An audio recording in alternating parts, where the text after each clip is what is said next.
I've been running my small business for 5 years now, and I feel like I've finally found a launch process that actually works. So today I'm going to walk you through step by step how I turn an idea into a full collection launch, including real examples from my last launch I did on June 30th and my next launch, which is launching in a couple of days' time on the 1st of September. So if you've ever felt lost on how to build hype and actually get sales, this video is for you. Let's get into it.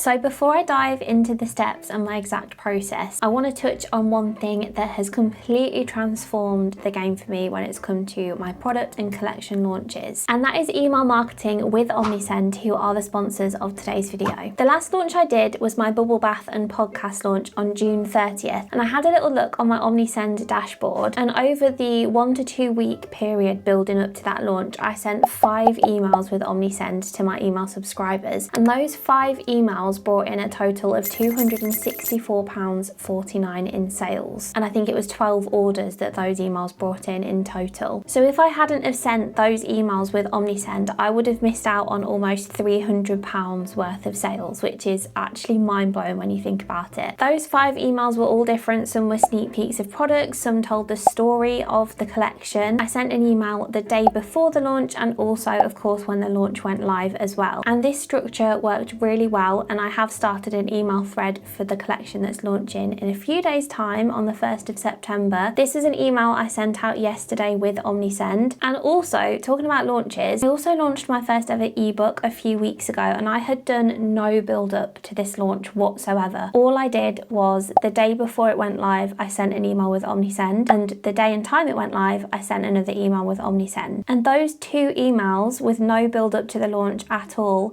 brought in 13 sales, totaling £152.31. That just proves how powerful email marketing with Omnisend is, and if you would like to give Omnisend a try, I'll leave a link down in the description. You can get started completely for free, or if you already have over 250 subscribers, you can use the code MILLY30 for 30% off. I'm now going to take you through my step-by-step process from when I get an idea for a product or collection through to actually launching it on my website, because there's a lot of stuff that goes on in between. So step number 1 is to capture the idea. So it's that moment when you feel inspired and you think, I could create this product, or my collection could be based on this. So for those of you who don't know me and my business Prints by Millie, I recently pivoted my business to just focus on bringing little joys to life. So I bring little joys to life through my illustrations and products. That is my tagline. So that first sip of coffee in the morning, having a hot bubble bath with your favorite podcast playing, cozying up in the evening with blankets, watching your favorite cozy movie. All those little joys in life, I bring them to life through my illustrations and products. So for me, I get really inspired by things that bring me joy,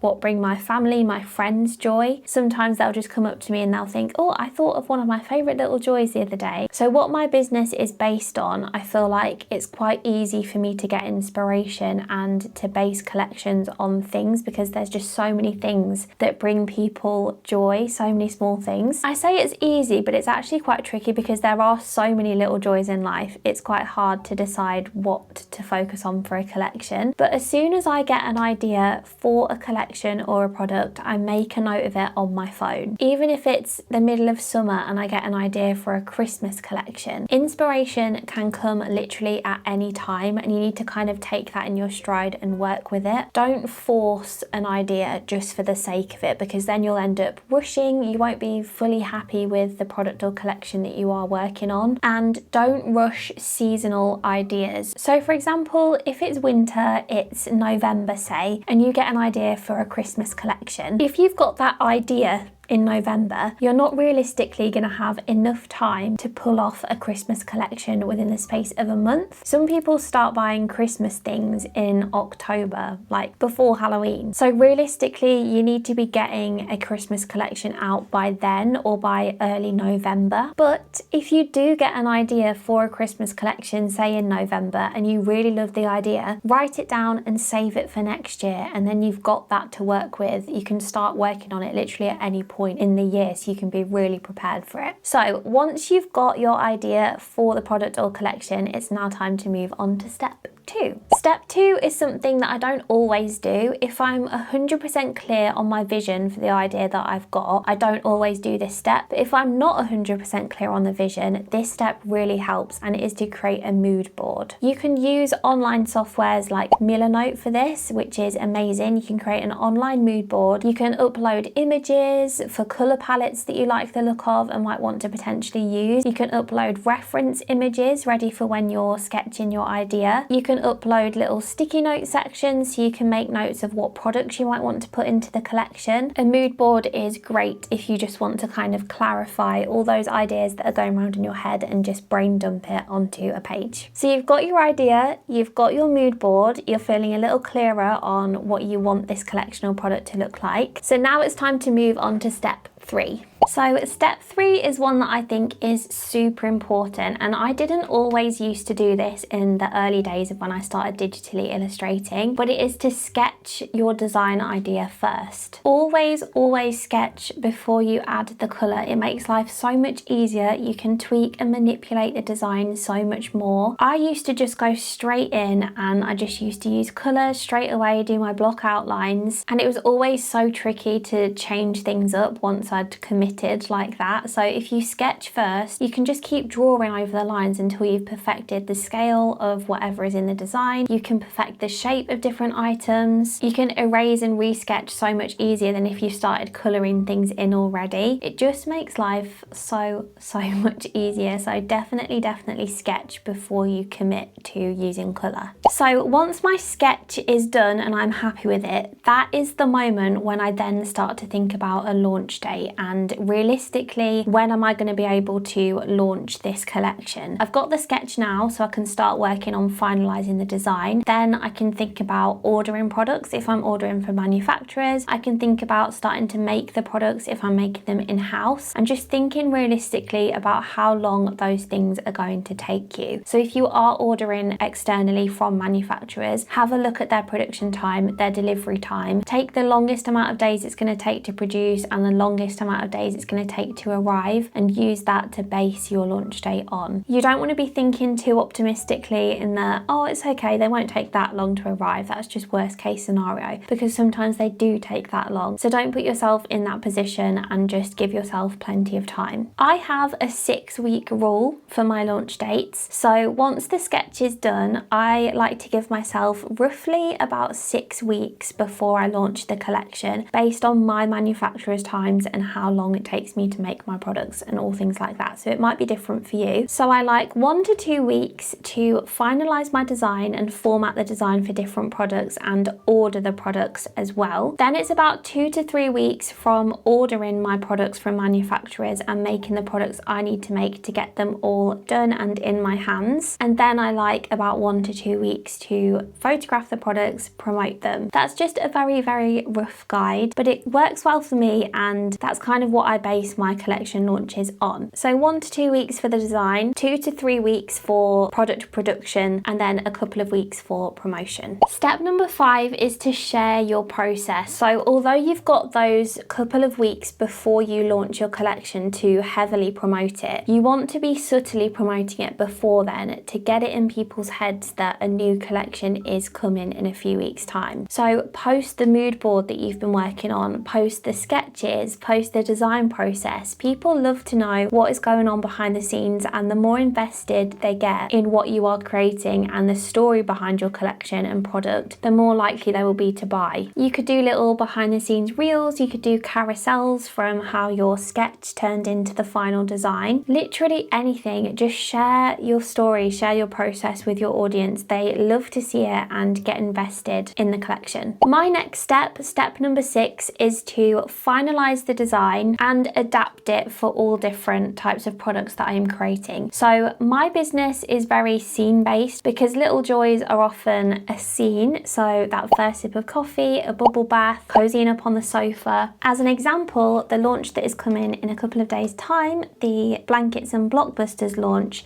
the scene is of this little girl character after she's watching her favourite cozy movie with her blanket on, with her popcorn. This is the enamel pin. So that is the full scene that I illustrated. And then I like to separate the scene as well into different elements. So I take, for example, the TV, I take the popcorn, the pumpkin, the girl on the sofa, the blankets, and separate them all so I can use them and format them on different products like a notepad border, a sticker sheet, and things like that. So yeah, this step is when I finalize the design and also separate the different elements so that I've then got everything I need to format the designs for all the different products in the collection. Step number 7 is to prepare your products and product photography. So if you are making all your products yourself, this is the time where you need to do that. You need to finalize everything. And if you are ordering products from a manufacturer, you need to wait patiently for them, which I know is very difficult. When I order a new product, I'm just so excited. I want it to be there in like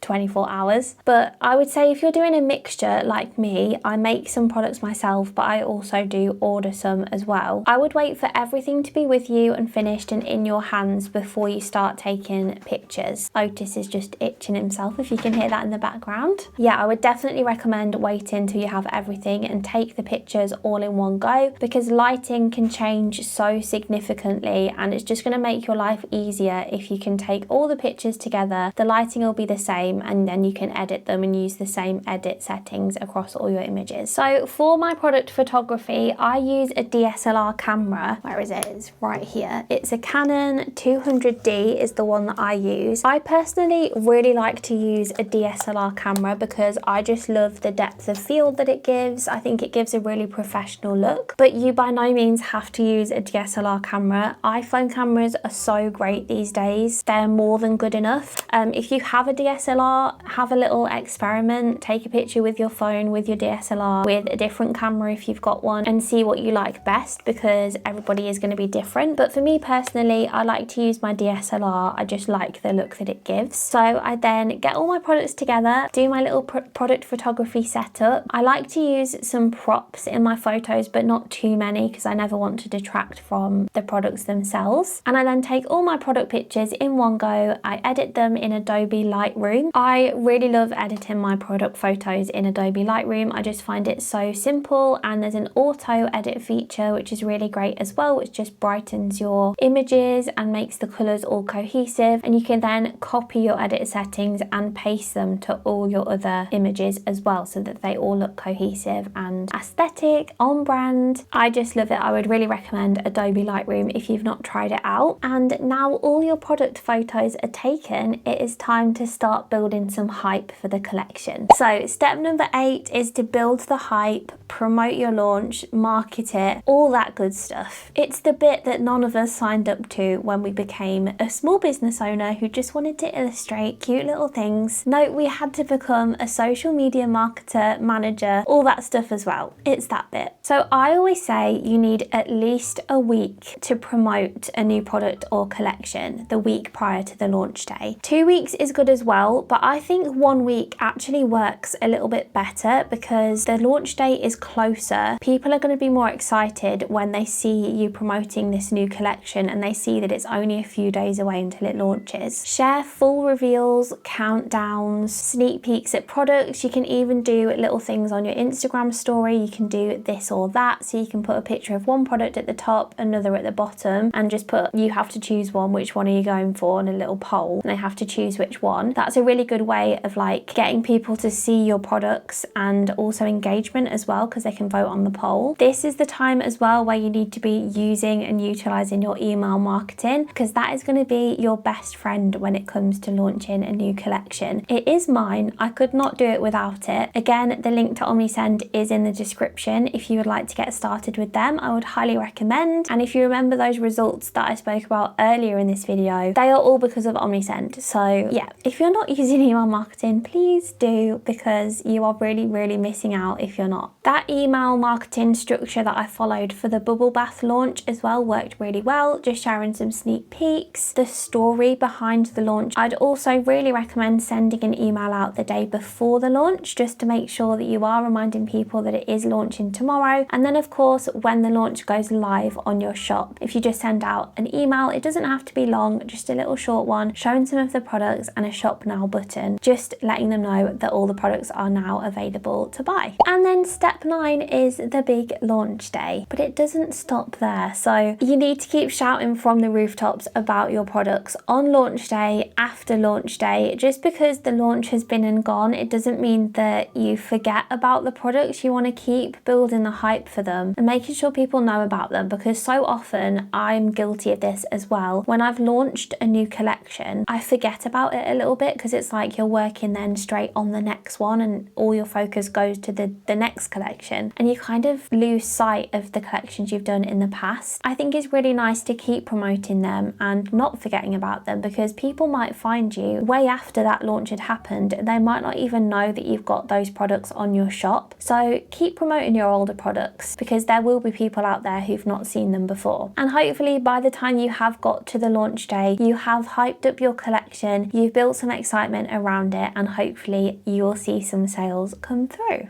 So I really hope you've enjoyed seeing and having an insight into my process of how I go from an idea to a sketch to the products to the promotion and then eventually to launching it as well. For me, what I do is all about bringing those little joys to life through my illustrations and products, and this process makes sure that I can actually share those moments with my audience successfully. I really hope you have found this video useful. Please let me know in the comments what you are currently working on. Have you got a collection idea in mind and are you now going to take it to the next step, or are you at a different stage and you're ready to launch? Please let me know in the comments. I would love to hear from you. If you did enjoy this video, I upload videos like this every week to this channel, as well as studio vlogs, more behind the scenes, so make sure you subscribe so you don't miss any future ones. And if you did find this video helpful, please hit the like button and hype this video as well. It just makes sure that other people who will find this video useful as well will be able to find it too. In the next video, I will be sharing how the Blankets and Blockbusters launch goes, so we can see if this process worked for this collection as well, the next one that's coming up. So stay tuned for that one and we'll see how it goes. This month has been amazing. We are at 136, I think it's, yeah, 136 sales in August.